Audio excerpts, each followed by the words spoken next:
Les bénéficiaires étaient, oui, des carburants, des personnes motrices, on va dire, des moteurs dans cette aventure, je dirais, commune. On était nous, on pensait qu'on était nous les encadrants, mais finalement, il nous fallait cette motivation pour aller de l'avant. Ouais.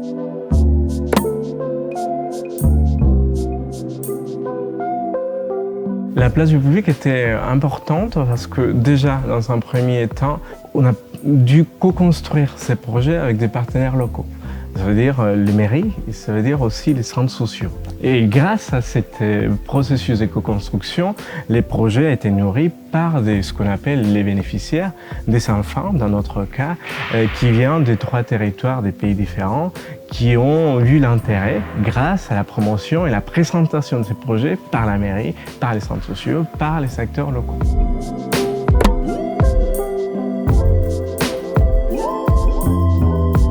On donne déjà une dimension internationale à un projet, des problématiques internationales.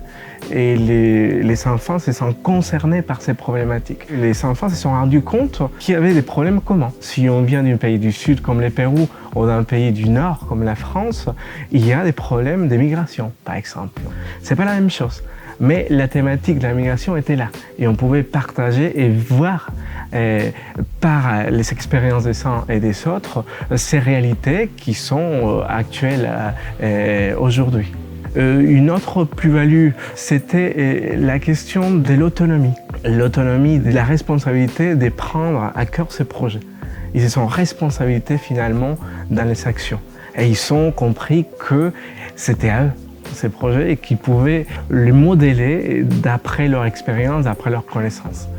Une autre troisième idée qui découle de cette autonomie qui a été prise par les enfants, par nos bénéficiaires, c'était la question de devenir quelque part un citoyen engagé.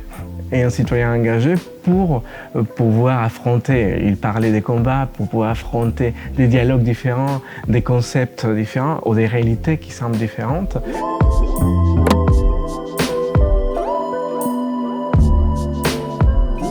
Des enfants qui ont entre 10 et 14 ans et en disant « Ah oui, là on est confronté à des journalistes qui sont passés à la télé, qui écrivent des articles, qui écrivent en plusieurs langues aussi. » Ça donnait un peu une couronne quelque part de fierté en disant ouais, « On est avec des pros, on travaille vraiment sur des durs, sur des concrets. »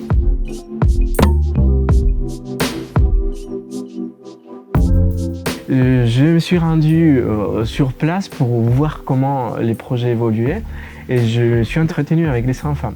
Et un des enfants me disait « Mon dessin fait référence à la qualité des genres parce que, vous savez, hein, quand on est pendant la récréation, on aime bien, nous les garçons, jouer au football, mais parfois on voyait des filles qui voulaient jouer avec nous. Avant, on ne sait pas faire trop parce que c'est un sport des garçons, mais à partir de l'atelier égalité filles-garçons, on est presque obligé de le faire. Du coup, là maintenant, on joue tous ensemble, il y a des filles qui se défendent très bien.